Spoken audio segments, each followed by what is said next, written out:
గురుదేవా మమ పాపమపా గురుదేవా మమ పాపమపా గురుదేవా.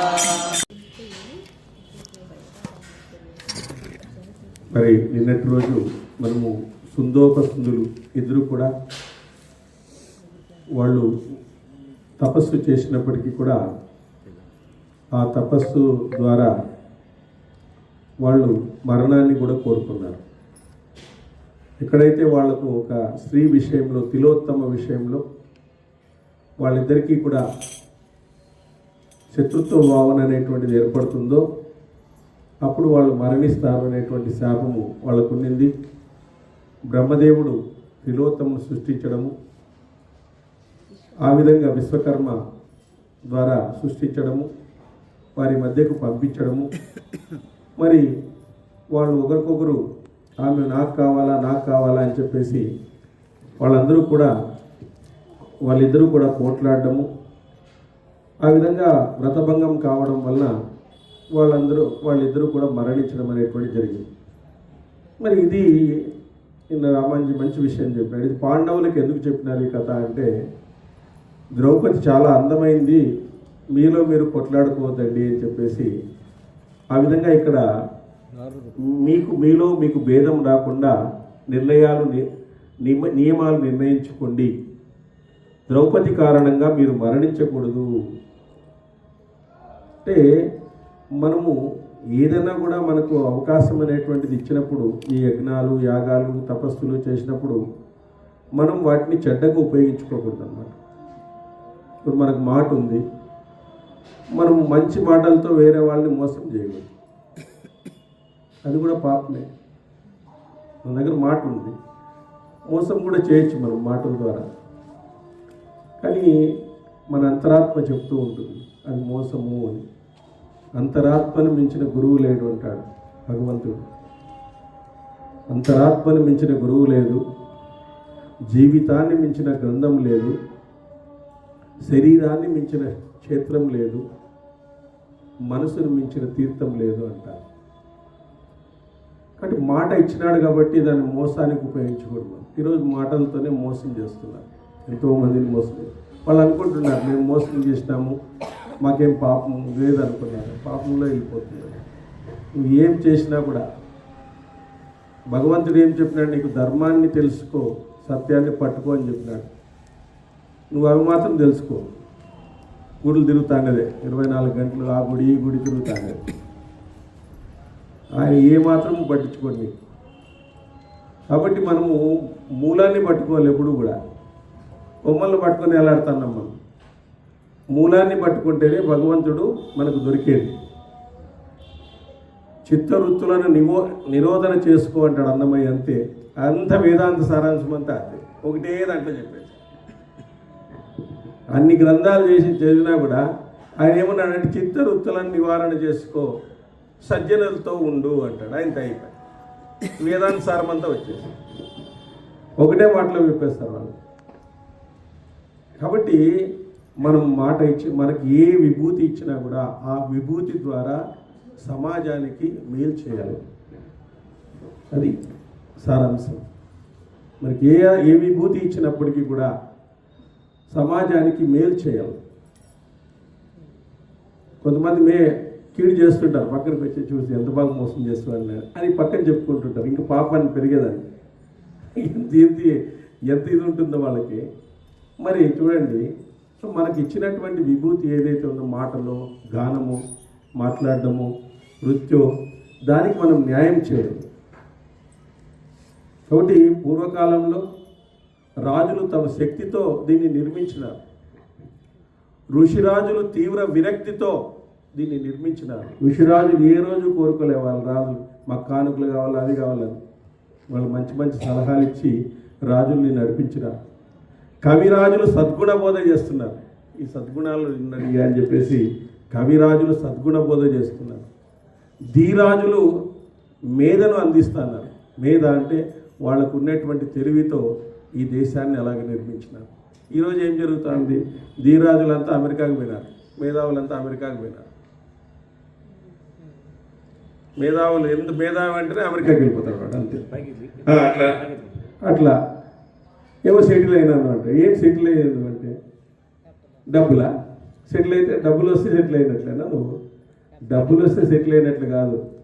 మానవమానాన్ని ఒకే రకంగా చూడటం, లాభ నష్టాలను ఒకే రకంగా చూడటం, దీన్ని సెటిల్ కావడం అంటారు.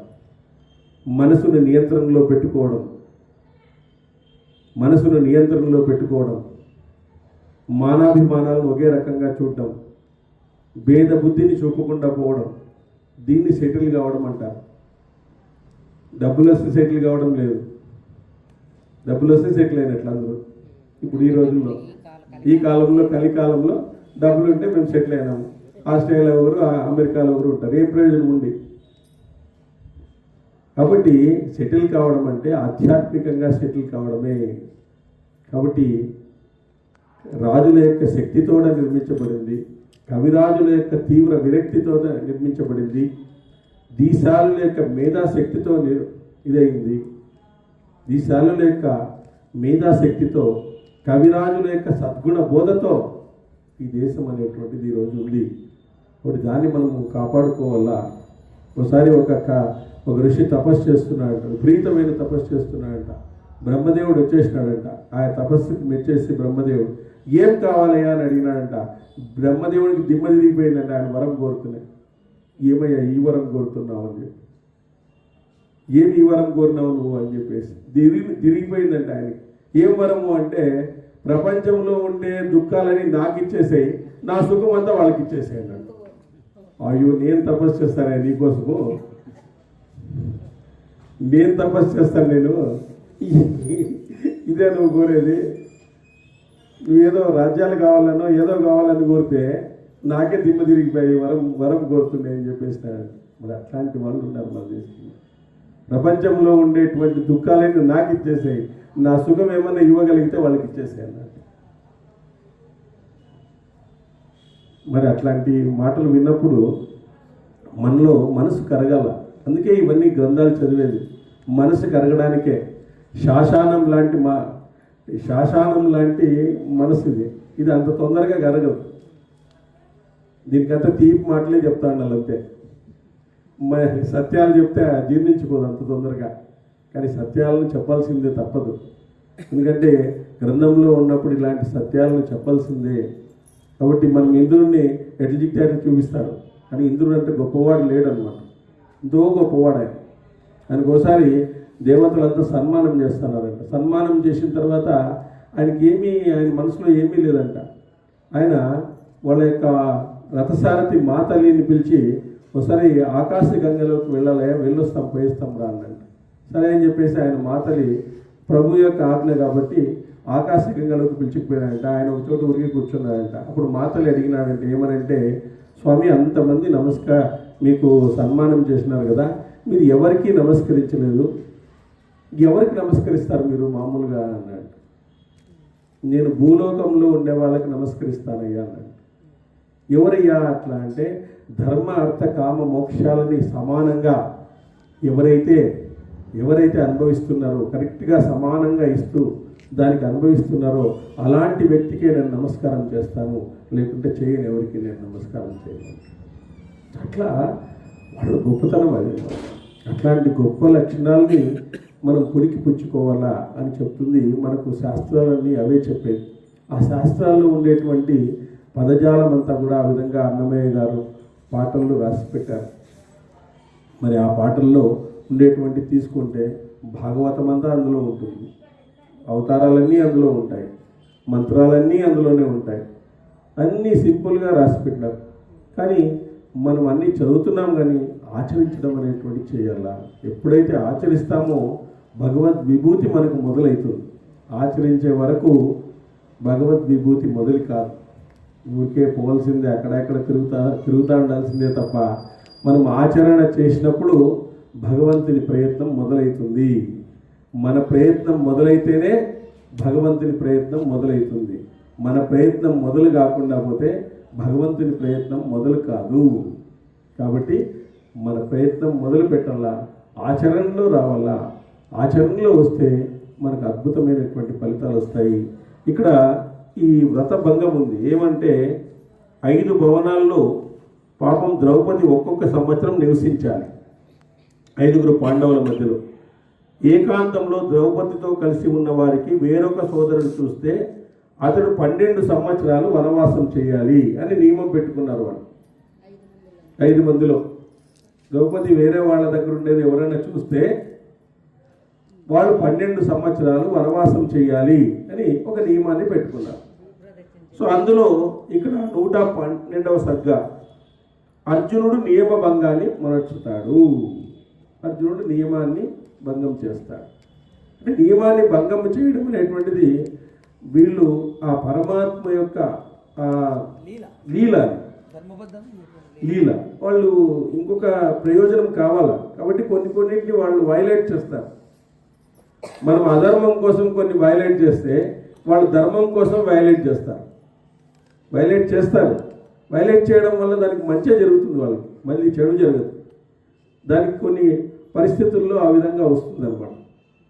ఇప్పుడు మనము అధర్మాన్ని ఎప్పుడు చేయొచ్చు, ఏదో మనకు అసత్యాన్ని ఎప్పుడు పలకొచ్చు అంటే మనకు మానభంగం అయ్యేటప్పుడు ఇట్లాంటి చోట పలకొచ్చు.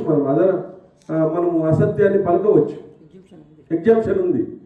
అట్లా వాళ్ళు ధర్మం కోసం కొన్ని నియమాలని పక్కన పెడతారు. ఉండొచ్చు, కొన్ని నియమాలని పక్కన పెట్టడం వల్ల అక్కడ కావడం అనేటువంటి జరుగుతుంది అన్నమాట. అందువలన ఇక్కడ అర్జునుడు ఏం చేస్తాడంటే నియమభంగాన్ని చేస్తాడు. ఆ నియమభంగం ఏదైతే ఉందో అది చేస్తాడంట. వైశంపాయనుడు ఇలా అన్నాడు, ఏవం తే సమయాకుత్వా నస్య సంస్థితః పాండవాః వసే శస్త్ర రసాతనే కుర్వంతో వ్యాన మహిష్యతః అంటాడు. అంటే వైశంపాయనుడు జనమేజయ ఈ నియమాన్ని అనుసరించి పాండవులు అక్కడ నివసించారు. వారు తమ శస్త్రాస్త్రాలతో మిగిలిన రాజులందరినీ తమ వశంలో ఉంచుకున్నారు. వాళ్ళందరూ కూడా కాండవ ప్రస్థంలో ఉన్నారు. ఆ కాండవ ప్రస్థంలో ఉండేటువంటి అనేక మంది రాజులందరినీ కూడా తమ వశంలో ఉంచుకున్నారు. వాళ్ళు ఆ విధంగా ద్రౌపదిని ఆ విధంగా వాళ్ళు ఇది చేసుకుంటారు. మనుజ శ్రేష్ఠులు అమిత తేజస్సులైనటువంటి వారి ఆజ్ఞకు అధీనమై ఎప్పుడు ద్రౌపది సంచరించసాగింది. వాళ్ళు ఏదైతే నియమాన్ని పెట్టుకున్నారో ఆ నియమానికి అనుగుణంగా ఆ ద్రౌపది అక్కడ ఉండేదన్నమాట. నాగుల నివాసం చే భోగవతి ప్రకాశించినట్లుగా పాండవులు ద్రౌపది విషయంలో ప్రీతి పొంది ఉన్నారు. ద్రౌపది పాండవుల విషయంలో ప్రసన్నురాలై ఉంది. వాళ్ళే నియమాన్ని పెట్టుకున్నారు, ఆ విధంగా నియమబద్ధమైనటువంటి జీవితాన్ని గడుపుతున్నారు. ద్రౌపది కూడా చాలా ప్రసన్నమైంది. వాళ్ళ యొక్క నియమాలు అన్నింటినీ చూసి ప్రసన్నం కావడం అనేటువంటి జరిగిందనమాట. వాళ్ళు ఒకరికొకరు కొట్టుకోలేదు, ద్రౌపది కోసము ఒకరికొకరు కొట్టుకోలేదు. ఈ సుందోపసుందులు మాదిరి ఇద్దరు కొట్టుకున్నారు. వాడొక చేయబట్టుకుంటే వీడొక చేయబట్టుకొని ఆ త్రిలోత్తం మాకు కావాలా అని చెప్పేసి ఆ విధంగా కొట్టుకోకుండా వాళ్ళు ఒక నియమాన్ని పెట్టుకున్నారు. ఆ నియమం ప్రకారం వాళ్ళు నడుస్తూ ఉన్నారు. కాబట్టి ద్రౌపది కూడా ప్రసన్నంగా ఉందన్నమాట. మహాత్ములైనటువంటి పాండవులు ధర్మం ప్రకారం జీవిస్తూ ఉండగా కురువంశీయులు సుఖశాంతులతో దోషరహితులై వృద్ధి పొందినారు. సో వాళ్ళందరూ కూడా ధర్మం ప్రకారము నివసిస్తూ ఉన్నారు. కాబట్టి ధర్మానికి అధిదేవత భగవంతుడే. కాబట్టి ఆ భగవంతుడే వాళ్ళని కాపాడినాడు. లేకుంటే వాళ్ళ ఆ భీష్ముడిని ఆ ద్రోణుడిని చెప్పగలిగే కెపాసిటీ ఉందా వీళ్ళకి? ఎవరికి లేదు. భీష్ముడు ఒక బాణంతో చంపేశాడు పాండవులు కావాలని, తుక్కు కొట్టేశాడు ఆయన. మరి కారణం ఏమి? శ్రీకృష్ణ భగవానుడు ధర్మము వాళ్ళ వెంట ఉంది కాబట్టే వాళ్ళలో పరివర్తన రావడం అనేటువంటి జరిగింది. వాళ్ళు ఫైనల్గా తెలుసుకున్నారు ధర్మం వైపు భగవంతుడు ఉన్నాడు, మనము ఓడిపోక తప్పదని వాళ్ళు తెలుసుకుని నిర్వీర్యం చేసేసినాడు. వాళ్ళని మానసికంగానే నిర్వీర్యం చేసేసినాడు భగవంతుడు, శారీరకంగా కాదు. అధర్మం ఉండేటువంటి వాళ్ళని మానసికంగానే నిర్వీర్యం చేసేస్తారు. ధర్మంగా ఉంటే మానసికంగా బలవంతులైతాం, ఆధ్యాత్మికంగా బలవంతులైతాం. ఏ పరిస్థితి వచ్చినా తట్టుకోగలుగుతాం. ఏ పరిస్థితి వచ్చినా మన జీవితంలో మనకి ఈ పరిస్థితి రాదు అని చెప్పడానికి లేదు, ఈ పరిస్థితి వస్తుంది అని చెప్పడానికి లేదు. కరోనా వస్తుందని ఎవరైనా ఊహించింటివా? ఎవరు ఊహించిందిలే. అన్ని రోజులు ఇంటికి పరిమితం అవుతామా అనుకున్నామా? లేదు. తల్లిదండ్రులు చనిపోయినా కూడా మనం దూరం నుంచి చూసే భాగ్యం కూడా లేకుండా పోతుంది అనుకున్నామా ఎప్పుడన్నా? లేదు. ఏ పరిస్థితి అయినా రావచ్చు. కాబట్టి ఆ పరిస్థితుల్లో మనకు దైవనామస్మరణే కాపాడింది మమ్మల్ని అందరినీ కూడా. ఆ రోజు దైవనామస్మరణే కాపాడిండేది. లేకుంటే ఇంట్లో భయపడి చచ్చిపోతా అంటారు. ఎవరు ముట్టుకోవాలన్నా భయమే, ఏం తీసుకోవాలన్నా భయమే. మరి ఇట్లాంటి విచిత్ర పరిస్థితి కూడా మనం అనుభవించినాం కరోనా కాలంలో. మరి ఏ పరిస్థితి వస్తుందని చెప్పలేము, రేపు పొద్దున ఏదైనా రావచ్చు. మరి ఆధ్యాత్మికంగా బలంగా ఉండేటువంటి వాళ్ళు ఏ సిచ్యువేషన్ అయినా తట్టుకోగలుగుతారు. కాబట్టి ఇట్లాంటి గ్రంథాలు మనకు ధైర్యాన్ని, ఆత్మవిశ్వాసాన్ని, మనకు కావలసినటువంటి విజయాన్ని ఇస్తాయి. పాండవులు మరి అంత ఇదైనప్పటికీ కూడా వాళ్ళు ఎన్నో రకాలుగా ఇబ్బందులు పడినప్పటికీ కూడా వాళ్ళు ఆ విధంగా నిలవగలిగినారు అంటే ఆ పాండవుల కథ మనం తెలుసుకోకపోతే మనం భారతీయులు అనిపిస్తుంది. ఒకసారి మనం భారతీయులు ఏమైనా అనిపిస్తాను. వేరే దేశాల వాళ్ళు తెలుసుకుంటున్నారు ఈరోజు, వేరే దేశాల వాళ్ళు తెలుసుకుంటున్నారు, కానీ మనం తెలుసుకోలేకుండా పోతున్నాం. ఇంతలో విచ్చలవిడి తరం ప్రపంచంలో ఎక్కడా లేదు. ఇంత ఆధ్యాత్మిక సంపద మనము పోగొట్టుకుంటామేమో అనిపిస్తుంది ఒకసారి. ఇంత విచ్చలవిడితనంగా అహంకారాలతో మనము ఒకరికొకరు స్నేహంగా లేకుండా, ఒకరికొకరు యూనిటీగా లేకుండా, వాడొచ్చి పాట పాడితే ఒక రకం, వీడొచ్చి పాట, ఏది అవకాశం ఇచ్చేది వాళ్ళేది, మనకేదో అవకాశం ఇచ్చేది. అవకాశం ఇవ్వాలంటే ఏమి ఇంట్లో పాడుకోకూడదా? నువ్వు ఏమి ఇంట్లో పాడుకోకూడదు, దేవుడు విండాలి. అయిపోయింది, మనకు అవకాశం ఇచ్చేది. అవకాశం ఇవ్వాలంటే అవకాశం కూడా 10 ఏళ్ళు వెతుకు చూస్తాను నేను అంటాడు. ఏది అవకాశం ఇచ్చేది? ఏది నువ్వు ఇంట్లో పాడితే వద్దంటారా? మైక్లో పాడితే వద్దంటారా? ఎక్కడన్నా ఏకాంతంగా పాడితే వద్దంటారా? ఏకాంతంగా పాడితే నీకేమైనా వద్దంటారా? దానికి ఏమైనా పేటెంట్ రైట్స్ ఏమైనా? మరి దానికి ఏమైనా పేటెంట్ రైట్స్ ఏమైనా కావాలా? దానికి ప్రపంచంలో ఎవరి ప్రతిభను ఎవరు ఆపలేరు. ఎవరి ప్రతిభను ఎవరు ఆపలేరు. పువ్వు పుట్టగానే పరిమళిస్తుంది. అది పువ్వు ఉందంటే సువాసన వెదజల్లుతుంది అక్కడ. కాబట్టి మనము అవకాశం రావాలా, ఇది రావాలా అని కాదు, అనుక్షణము ఆధ్యాత్మికతలో ఉండాలా.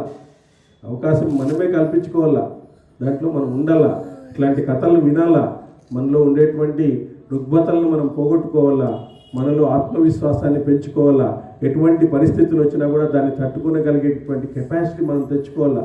అప్పుడే మనం సెటిల్ అయినట్లు జీవితంలో, లేకపోతే సెటిల్ కానట్లే ఇంకా.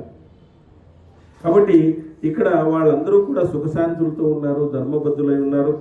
పిమ్మట కొంతకాలానికి ఆ బ్రాహ్మణుడు, ఒక బ్రాహ్మణుని గోవులను దొంగలు కొందరు అపహరించుకొని పారిపోయారు.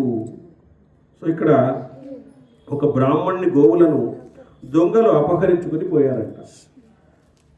గోధనం అపహరణకు గురికాగా క్రోధ విసులైనటువంటి ఆ బ్రాహ్మణుడు కాండవ ప్రస్థానికి వచ్చి పాండవుల వద్ద దుఃఖించినాడు. పాండవుల వద్ద ఆయన ఏం చేశాడంటే దుఃఖించినాడు. ఈ విధంగా మా ఆవులన్నీ కూడా ఎత్తుకొని పోయినారు అని చెప్పేసి పాండవుల వద్ద ఆయన దుఃఖించినారు. మా గ్రామంలో నీచులు, క్రూరులు, పాపాత్ములైన కొందరు చోరులు గోధనాన్ని అపహరించినారు. వాటిని మళ్లించడానికి మీ సాయం అవసరమైంది. చూడండి, మా గ్రామంలో చాలా నీచులు ఉన్నారు, తర్వాత క్రూరులు ఉన్నారు, పాపాత్ములైనటువంటి చోరులు ఉన్నారు, గోధనాన్ని అపహరించినారు. కాబట్టి వాటిని మళ్లించడానికి మీ సహాయం నాకు కావాలా, మీరు ఎలాగైనా నాకు వెనక్కి తెచ్చివ్వండి అని చెప్పేసి ఆ బ్రాహ్మణుడు పాండవులతో వేడుకున్నాడు. ప్రశాంత మనస్కులైన బ్రాహ్మణుని హవిస్సును కాకులు దొంగలించినాయి. నీచమైన కుక్క, పెద్ద పులి శూన్య గుహనం ఆక్రమించింది. తపస్సులోని 6వ వంతు గైకొని లోకాన్ని రక్షించని రాజును పాపచారి అని అనేక లోకాలు కీర్తిస్తాయి. కాబట్టి మనము ప్రజల యొక్క పాపాల్లో మనం కూడా భాగాన్ని పంచుకుంటాము. సో వాళ్ళకి ఈ విధంగా జరిగిందంటే మనం రక్షించాలి, లేకుంటే పాపం వస్తుంది. అది బ్రాహ్మణుని యొక్క గోవులు కాబట్టి మనం రక్షించాలా. కాబట్టి వాళ్ళు 1/6 వంతు పాపం మనకు తగులుకుంటుంది ప్రజలను వాళ్ళు రక్షించకపోతే. కాబట్టి ఆ విధంగా గైకొని లోకాన్ని రక్షించని రాజును పాపచారి అని లోకాలు కీర్తిస్తాను. ఈరోజు బ్రాహ్మణుల ధనాన్ని చోరులు అపహరించారు, ధర్మార్థాలు లోపించాయి. దుఃఖించే నన్ను చూసి మీరు శస్త్రాస్త్రాలను దాల్చి వాటిని సంహరించండి. మీరు మీరంతా పెద్ద శస్త్రాలు కలిగినటువంటి వాళ్ళు, మీరు అస్త్ర విద్యలు ప్రవీణులు కదా, మీరు బలంగా ఉండేటువంటి వాళ్ళు కదా, మీరు నాకు రక్షించండి, ఆ గోవులను నాకు మళ్ళీ వచ్చేటట్లు చేయండి అని చెప్పేసి ఆ బ్రాహ్మణుడు వాళ్ళతో కోరుతాడనమాట. వైశంపాయన జనమేజయ, ఆ బ్రాహ్మణుడు అర్జునుని వద్దకు వచ్చి ఇలా రోధించినాడు. ఆ వ్యాఖ్యలు కుంతీసుతుడు అర్జునుడు విన్నాడు. ద్విజుని అర్జునుడు భయం వలదు, భయం వద్దయ్యా, మేమున్నాం, ఖండవ ప్రస్థంలో మేమున్నాం, భయపడద్దు నువ్వు అని చెప్పేసి అర్జునుడు ఆ ద్విజుడు అంటే బ్రాహ్మణుణ్ణి ఊరడించినాడు. పాండవుల ఆయుధాలు ఉన్న చోట ధర్మరాజు ద్రౌపదితో ఏకాంతంగా ఉన్నాడు. చూడండి, అప్పుడు ధర్మరాజుతో ఉందన్నమాట ద్రౌపది. ఇప్పుడు ఆయుధాలు కావాలా, ఆయుధాలు అక్కడ ఉన్నాయి, ముందు నుయ్యి వెనక్కి పోయేటట్లు ఉంది. ఇప్పుడు చూస్తేనా 12 సంవత్సరాలు వనవాసం వెళ్ళాలా, చూడకపోతే బ్రాహ్మణుడు ఇతని యొక్క కోరికను మనం తీర్చాలా, మాటిచ్చినాడు, అదొకటి మాటిచ్చేసినాడు, భయం వలదు అని మాటిచ్చేసినాడు. ఏం చేయాలా? ఇప్పుడు భవన ప్రవేశానికి శంకించినాడు అర్జునుడు, భవన ప్రవేశానికి శంకించాడు. ఇట్లాంటి దాంట్లో అధర్మానికి పాల్పడినా కూడా ధర్మమే అవుతుంది అన్నమాట, ధర్మమే అవుతుంది, ధర్మం. ఎందుకంటే నియమము, ధర్మము, ఇష్టము మూడు వేరు అన్నమాట. మనం ఏమనుకుంటామంటే మనకి ఇష్టం వచ్చింది ధర్మం అనుకుంటాము. ఒకసారి ఇష్టం వేరే. ఇప్పుడు శంతంది ఇష్టము, భీష్ముడిది ధర్మం. శంతనుడు ఆయన్ని ఇష్టపడినాడు, సత్యవతిని, అది ఇష్టము, అది ధర్మం కాదు. అది భీష్ముడిది ధర్మము, ఆయన ధర్మం ప్రకారం పోయినాడు. అట్లా నియమం వేరే, ధర్మం వేరే, ఇష్టం వేరే. మనం అన్నీ కలిపేసినాము. ఇప్పుడు మన ఇష్టమే ధర్మము, మన ఇష్టమే నియమము, దానికి తగ్గట్టుగా రెడీ చేసుకుంటున్నాం మనం. కాబట్టి ఆ విధంగా చేయకూడదు. మనం నియమాలు పెట్టుకున్నప్పుడు ఆ నియమాలను పాటించాలి. ఇష్టం ఉన్నప్పుడు నీ ఇష్ట ప్రకారం నువ్వు పోవాలి. ధర్మం అనేది అందరూ దాన్ని పాటించాల్సిందే, దానికి ఎక్సెప్షన్ లేదు, దానికి ఎవరికి ఎక్సెప్షన్ లేదు. వాళ్ళకో ధర్మము, వీళ్ళకో ధర్మము ఉంటుంది అనేటువంటిది లేదు. ఇప్పుడు తండ్రి ధర్మం ఉంది, తండ్రి ధర్మం పాటించాల్సిందే. తల్లి ధర్మం ఉంది, తల్లి ధర్మం పాటించాల్సిందే. గురుధర్మం ఉంది. ఇట్లా ధర్మాల్లో వేరు రకాలుగా ఉన్నప్పటికీ అక్కడ పాటించవలసింది ఒకటే, వేరే ఏం కాదు. ధర్మమే అది. ఎందుకంటే అది బ్రాహ్మణుడికి అక్కడ మాట ఇచ్చినాడు, రాజుగా ఆయన తీసుకోవాల్సిందే. అక్కడ నుంచి ఆయనకి అది పాటించడం వల్ల ఆయనకి వేరే రకంగా మారుతుంది ఆయన జీవితంలో. క్షత్రియ ధర్మం సార్, ఇది కుటుంబ ధర్మం, క్షత్రియ ధర్మం, అది ధర్మాన్ని రక్షించాల్సిందే. అంతే కదా. ధర్మానికి అర్జునుడు ఆ బ్రాహ్మణుల మాటలు మాటికి అర్జున్ని ప్రేరేపించినాయి. అర్హుడైన ఆ బ్రాహ్మణుని మాటలు మాటికి అర్జున్ని ప్రేరేపించినాయి. అతనికి దుఃఖానికి కౌంతేయుడు చలించిపోయినాడు. ఎందుకంటే బ్రాహ్మణులు వాళ్ళు రోజు వేద పూజ చేస్తారు, ఆ తర్వాత అభిషేకం చేస్తారు. ఆ ఆవులే వాళ్ళకి ప్రధానం, యజ్ఞం చేస్తారు, ఆవులే వాళ్ళకి ప్రధానం. మరి అవి లేకపోతే వాళ్ళు నిలిచిపోతుంది. ఎందుకంటే వశిష్ఠుడు అందుకే కదా విశ్వామిత్రుడు వచ్చినప్పుడు శబల అనేదాన్ని ఇవ్వలేదు ఆయన. మాకు కావాలా, మేమేం చేయలేదు, నువ్వు తీసుకుపోతాయని చెప్పేసి. వశిష్ఠుడు 100 కొడుకులు చంపినప్పుడు కూడా ఆయన పెద్ద పట్టించుకోలేదు. శబల అనే దాన్ని తీసుకుపోయినప్పుడు, కామధేను తీసుకుపోయినప్పుడు ఆయన పట్టించుకున్నాడు, నువ్వే కాపాడుకోపో అని చెప్పేసి.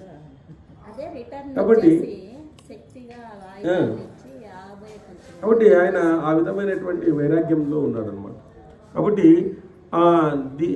దీనపతి అయినటువంటి బ్రాహ్మణుడు గోధనం అపహరించబడితే అర్జునుడు కన్నీరు తుడవాలి అని నిర్ణయించుకున్నాడు. రాజద్వారాన్ని విలిపిస్తున్న బ్రాహ్మణుని రక్షణ నేడు చేయకుండా పోతే యుధిష్ఠిరునికి ఉపేక్షజనితమైన పాపం కూడా వస్తుంది. ఎందుకంటే ఇంట్లో పాపం ఎవరికి వస్తుంది అంటే తండ్రికి వస్తుంది. పిల్లలు చేయడం వల్ల తండ్రికి వస్తుంది. కుటుంబంలో ఎవరు చేసినా తండ్రికి వచ్చేస్తుంది. ఆ విధంగా యుధిష్ఠిరునికి వస్తుంది. ఇక్కడ ఆ పాపము యుధిష్ఠిరుని చుట్టుకుంటుంది మళ్ళీ అని చెప్పేసి ఆయన బాధపడుతున్నాడు. మీరందరూ కలిసి ఆర్తుల్ని రక్షించకపోతే ధర్మపాలనలో అశ్రద్ధ ఏర్పడుతుంది అని జనులు భావిస్తారు. దీంతో అధర్మ ఫలితం మాకు కలుగుతుంది. ఈరోజు మనం రక్షించకపోయినామనుకోండి, ఆయన శరణు వేడినటువంటి భక్తుడిని ఆయన్ని మనం రక్షించకపోతే మనకు అధర్మ ఫలితం అనేటువంటిది కలుగుతుంది. కాబట్టి నేను రాజును గౌరవించక భవనంలో ప్రవేశిస్తే నిస్సందేహంగా అజాతశత్రువు ముందు నేను చేసిన ప్రతిజ్ఞ వ్యర్థమవుతుంది. మేమందరూ ధర్మాన్ని కాపాడాలని ముందు నుంచి ధర్మవర్తులై మనం నివసిస్తున్నాము. కాబట్టి ఈరోజు నేను కాపాడకుండా పోతే, నా చేతిలో ఉండేటువంటి ధర్మాన్ని నేను కాపాడకుండా పోతే మేము చేసిన ప్రతిజ్ఞ కూడా వ్యర్థమైపోతుంది. కాబట్టి రాజు అక్కడ ఉన్న వేళ ప్రవేశిస్తే వనవాసం చేయాలి. ఇక్కడ ఉన్న అక్కడ రాజు ఉన్నాడు. మహారాజును తిరస్కరించినట్లయితే నా మాటలు చుచ్చులైతాయి, నేను ఆ బ్రాహ్మణునికి ఇచ్చినటువంటి మాట నేను పోగొట్టుకుంటున్నాను, ఇట్లాంటి సందిగ్ధావస్థలో నేను పడిపోయినాను అని చెప్పేసి అర్జునుడు విలిపిస్తున్నాడంట. రాజా, తిరస్కారంచే నియమభంగమై అధర్మదోషం లేదా వనంలో రాజు తిరస్కారంచే నియమభంగమై అధర్మదోషము లేదా వనములో మరణం సంభవిస్తాయి. శరీర నాశనం కంటే గో బ్రాహ్మణ రక్షరూప ధర్మమే గొప్పదవుతుంది. ఎందుకంటే ఆవును రక్షించడం అనేటువంటిది గొప్ప ధర్మమే అవుతుంది. ఎందుకంటే వేదాలకు మరొక పేరు గోవిందుడు, భూమి, ఆవు కూడా వేదాలకే పేరు, భూమి అని కూడా, భూమాత కూడా. కాబట్టి ఆ విధంగా వేదాన్ని నేను రక్షించినటువంటి వాడిని అవుతాను. కాబట్టి నా శరీరం కంటే ఇదే ముఖ్యం నాకు అని చెప్పేసి ఆ విధంగా అనుకున్నాడు. గో బ్రాహ్మణ రక్షరూప ధర్మమే గొప్పదవుతుంది నాకు నా శరీరం కంటే అని చెప్పేసి ఆయన జనమేజయ ఈ నిర్ణయాన్ని తీసుకుని కుంతీపుత్రుడు ధనంజయుడు రాజును అడిగి లోపలికి ప్రవేశించి ధనస్సును తీసుకొని ప్రసన్నంగా బ్రాహ్మణునితో ఇట్లా అన్నాడు. లోపలికి పోయినాడు, ధనస్సును తీసుకున్నాడు, రాజును అడిగి తీసుకున్నాడు. బ్రాహ్మణునితో అంటున్నాడు, బ్రాహ్మణ, మీరు నాతో రాండి.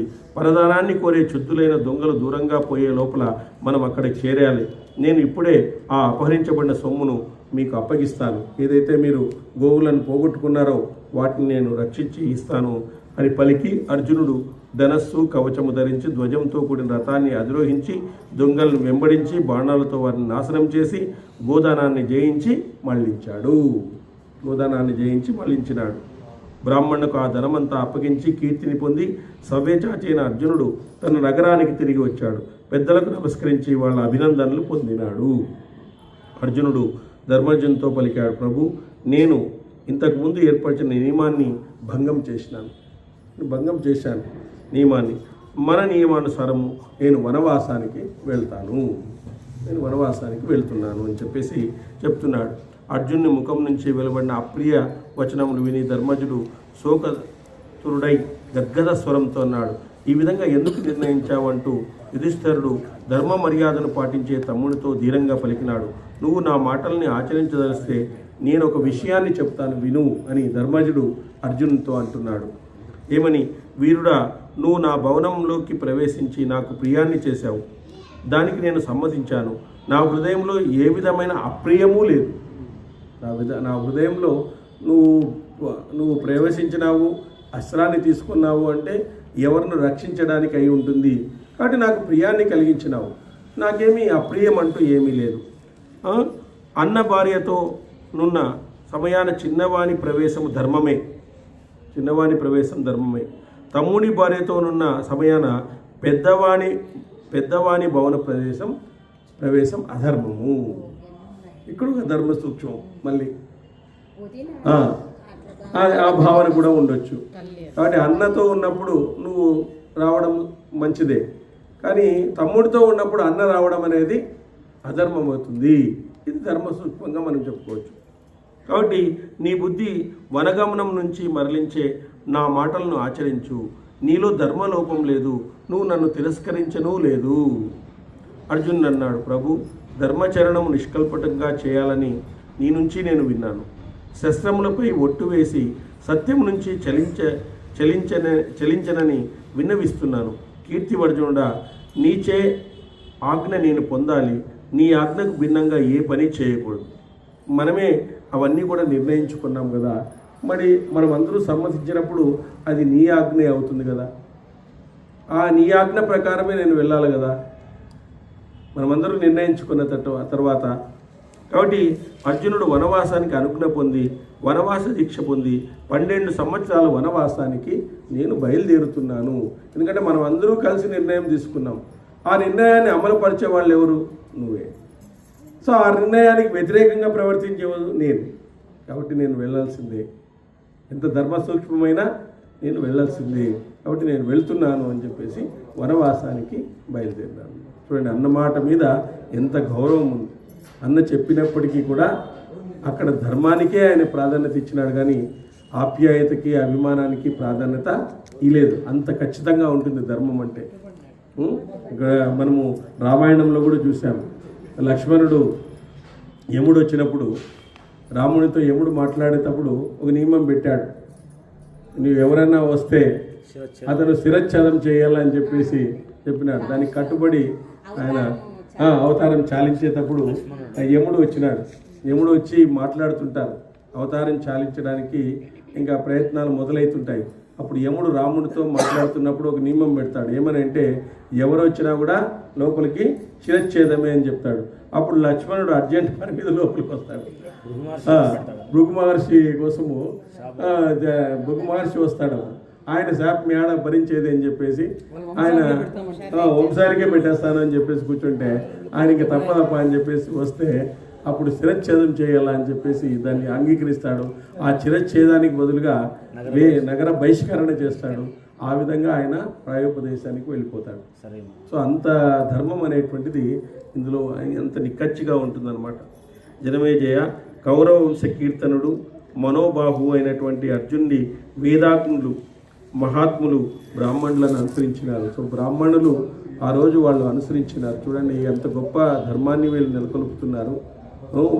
ఒక చిన్న పని చేసి వీళ్ళు కష్టాన్ని తీసుకుంటున్నారు. అంటే మహాత్ములు అంటే వాళ్ళంటే ఎదుటి వాళ్ళ కష్టానికి చెలించేటువంటి వాళ్ళు, వాళ్ళ కష్టం పోవాలని కోరుకునేటువంటి వాళ్ళు.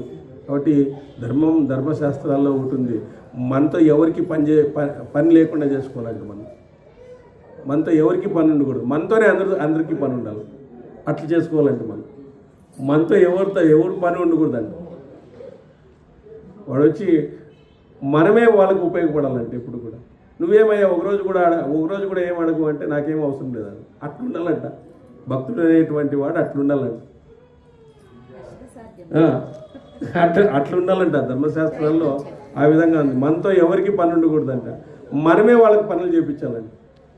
అట్లా మనం భక్తులుగా ఉండాలని చెప్తారు. సో వేదాంగవేత్తలు, ఆధ్యాత్మిక చింతనాత్పరులు, బ్రహ్మచారులు, పురాణజ్ఞులు, భక్తులు, పౌరాణికులు, సన్యాసులు, వానప్రస్థులు, కథకులు, దివ్య వ్యాఖ్యానాలు మధురంగా శ్రావ్యంగా చెప్పగల ద్విజులు కూడా అతన్ని అనుసరించి వెళ్ళారంట. ఈ బ్రాహ్మణులు కూడా మేము కూడా మీతో పాటు వచ్చేస్తాం, హాయిగా ఉంటుంది మాకు అని చెప్పేసి ఆ ధర్మానికి వాళ్ళు ఇదైపోయి కొంతమంది బ్రాహ్మణులు ఆయన వెనకంటి వెళ్ళారంట, అర్జునుని వెనకంటి.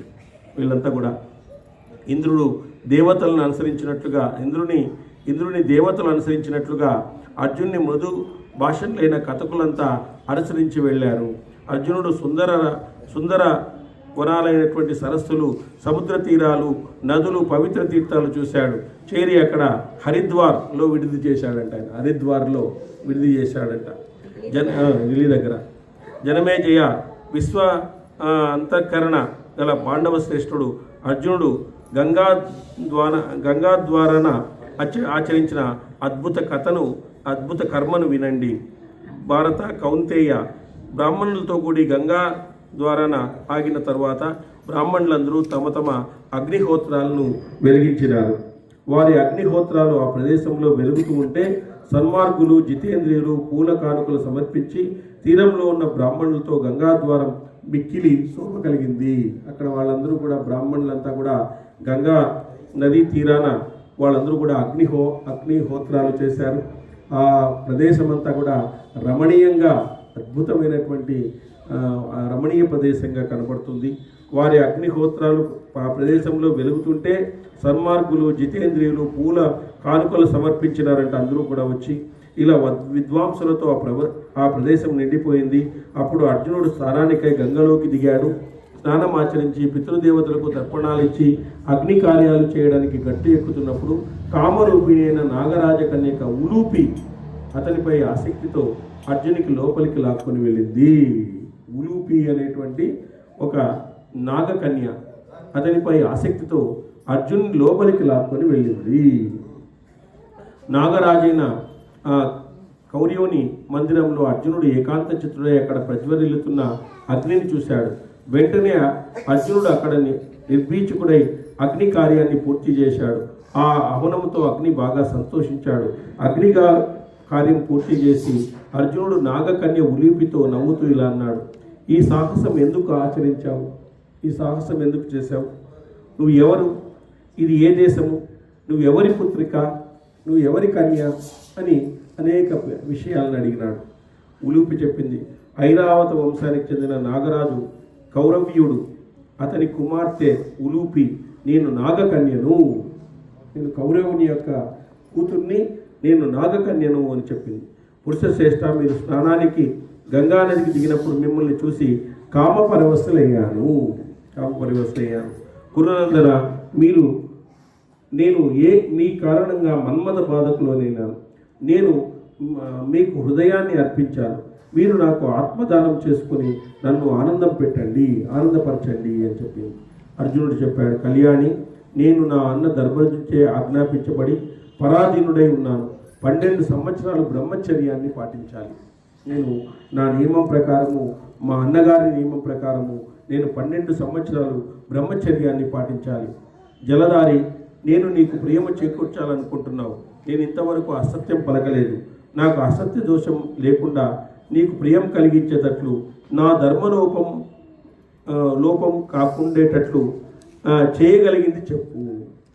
చూడండి, చేయగలిగింది చెప్పు. నాకు అసత్య దోషం అంటకూడదు.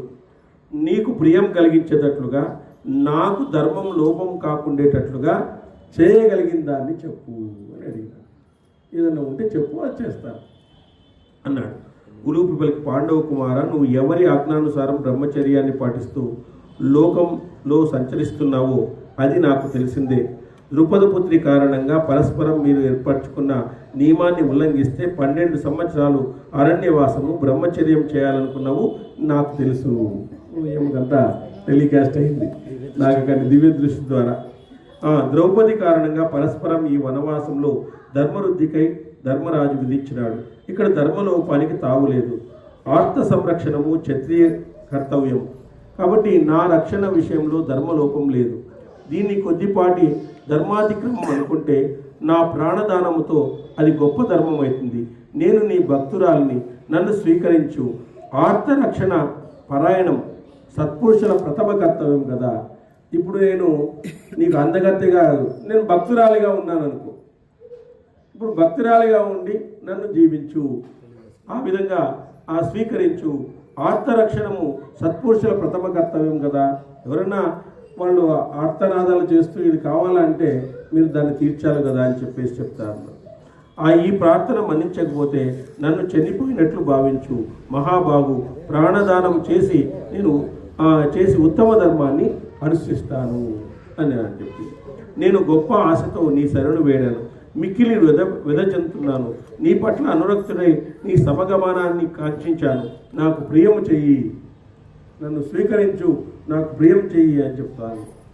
అప్పుడు వైశంపాయన నాగకన్య ఇలా విన్నపం చేస్తే అర్జునుడు ధర్మబద్ధంగా ఆమె చెప్పినట్లు ఆచరించినాడు. ప్రతాపవంతుడైన అర్జునుడు నాగుల భవనంలో ఆ రాత్రి గడిపి ప్రాతకాలాన్ని సూర్యోదయం అయ్యాక ఆ కౌరవుని భవనం నుంచి బయటపడి పైకి వచ్చాడు. ఉలీపుతో కలిసి అర్జునుడు గంగా ద్వారానికి రాగా ఆమె అతన్ని అక్కడ విడిచి తన భవనానికి వెళ్ళిపోయింది. సో ఆమెను ఆనందపరిచి ఆయన మళ్ళీ పైకి వచ్చేసినాడు అనమాట. ఆ విధంగా ఆ నీటిలో అజేయుడవుతాడని, జలచరాలన్నీ వశమై ఉంటాయని, ఇందులో సంశయం లేదని వరమిచ్చి వెళ్ళింది. ఈయన నీటిలో అజేయుడవుతాడని, జలచరాలన్నీ వశమవుతాయని, ఇందులో సందేహం లేదని ఆమె వరమిచ్చి వెళ్ళిందంట అర్జునునికి. ఉలూపి ఆమె యందు అర్జునుడు మనోహరుడు, మహాబలవంతుడు, అర్జునుడు అదృష్టవంతుడు అయినటువంటి ఇరవంతుడు అనే పుత్రుడిని కన్నాడు. ఇరవంతుడు అనేటువంటి పుత్రుడిని ఈ అర్జునుడు కన్నాడు. సో యదక్షర పదభ్రష్టం మాత్రాహీనంతే ద్వే సర్యం క్షమ్యతాదేవ నారాయణ నమోస్తుతే. చెప్పండి చూడండి మనకు అది సార్ వస్తే ఒక నిమిషం వస్తే ఏం చేస్తాం పనులు. శివరాత్రి